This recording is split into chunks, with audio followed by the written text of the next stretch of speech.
ఆచి చికెన్ మసాలా. దేవాలయం లాంటి అసెంబ్లీని బహిష్కరించడం చరిత్రలోనే ఎప్పుడూ లేదని ఏపీ సీఎం చంద్రబాబు అన్నారు.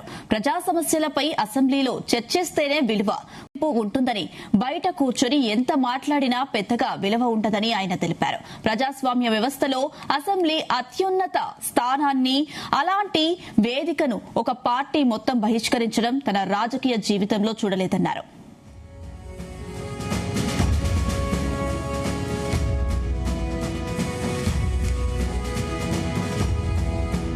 2019-24 మధ్య సవాల్ చేసి అసెంబ్లీ నుంచి తాను బయటకు వచ్చిన తమ పార్టీ ఎమ్మెల్యేలు చివరి రోజు వరకు పోరాటం చేశారని సీఎం గుర్తు చేశారు. ప్రజా సమస్యలపై అసెంబ్లీలో చేసిన పోరాటమే అందరినీ ఆలోచింపజేసిందన్నారు. ఇక ప్రజలు తమ ప్రతినిధులను ఎన్నుకునేది అసెంబ్లీలో సమస్యలపై పోరాడతారనే ఉద్దేశంతోనేనని తెలిపారు. ఇక ప్రజాస్వామ్యాన్ని చులకనగా చూసే గొడ్డలి పార్టీ నేతలకు రాజకీయాలు అవసరమా అని ప్రశ్నించారు. గ్రూప్ 1 అక్రమాలను కప్పిపుచ్చుకునేందుకే వాళ్లు సభకు రాలేదని విమర్శించారు. సభకు రాకుండా బయట కూర్చొని డీఎస్సీపై బురద జల్లుతున్నారని, వైసీపీ ప్రభుత్వం కోత పెట్టిన బీసీ రిజర్వేషన్లను పునరుద్దరించామన్నారు. ఇక బీసీ రిజర్వేషన్లపై ప్రభుత్వం తీసుకున్న చారిత్రాత్మక నిర్ణయాన్ని అన్ని వర్గాలు స్వాగతిస్తున్నాయని, వైసీపీ పార్టీ నేతలు చేస్తున్న అసత్యాలను ప్రజలు విశ్వసించడం లేదని సీఎం చంద్రబాబు తెలిపారు. ప్రతిదాంశకు సంబంధించి మరిన్ని అప్డేట్స్ మా ప్రతినిధి నాగేశ్వరరావు అందిస్తారు. ఎస్ నాగేశ్వర్.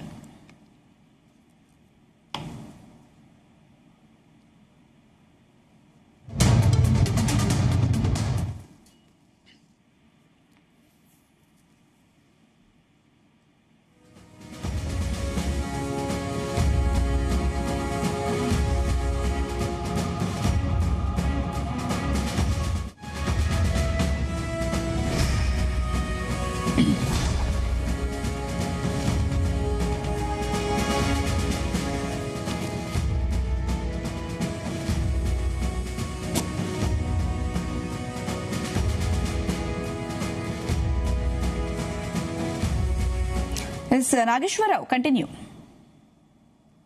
ఆంధ్రప్రదేశ్ రాష్ట్రంలో అసెంబ్లీ సమావేశాలు జరుగుతున్న నేపథ్యంలో చంద్రబాబు నాయుడు అసెంబ్లీలో చేసిన వ్యాఖ్యలు ఆంధ్రప్రదేశ్ రాష్ట్రంలో కూడా పెద్ద దుమారం రేపుతున్న పరిస్థితి ఉంది.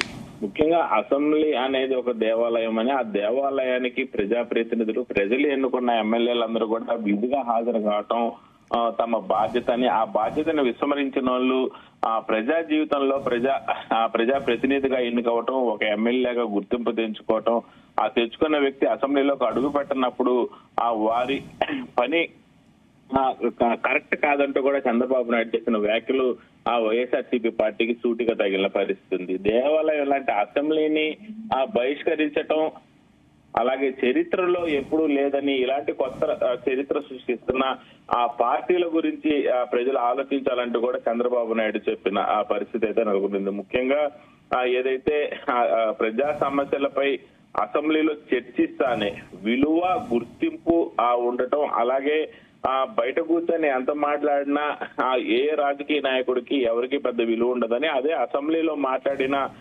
ప్రతి ఒక్క వ్యాఖ్యపై ప్రజలు నిశ్చితంగా గమనిస్తా ఉంటారని, ప్రజలకు కావాల్సింది వెలిగి గొంతెత్తి చెప్పటం, ప్రజలకు కావాల్సింది ఆ ప్రభుత్వంపై పోరాడటం, ప్రజలకు కావాల్సింది ప్రభుత్వం చేత ప్రజలకు ఇప్పించటమే ఆ ప్రజాప్రతినిధుల ప్రథమ లక్ష్యమని, అలాంటి పని చేయనప్పుడు ప్రజలు వారి గురించి ఆలోచించాలంటూ కూడా చంద్రబాబు నాయుడు చెప్పిన పరిస్థితి అయితే ఉంది.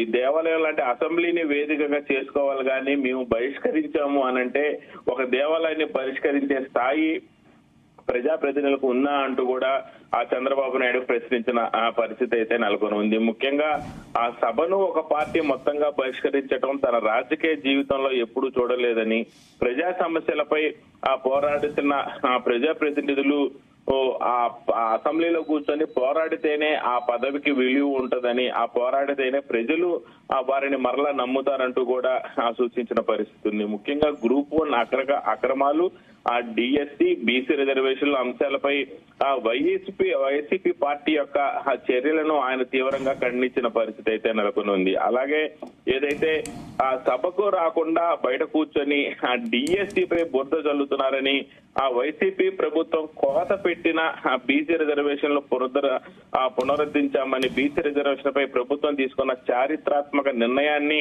అన్ని వర్గాలు స్వాగతిస్తున్నాయంటూ కూడా ఆయన చెప్పిన పరిస్థితి అయితే ఉంది. ముఖ్యంగా ఆ 2019 నుంచి ఆ 2024 వరకు కూడా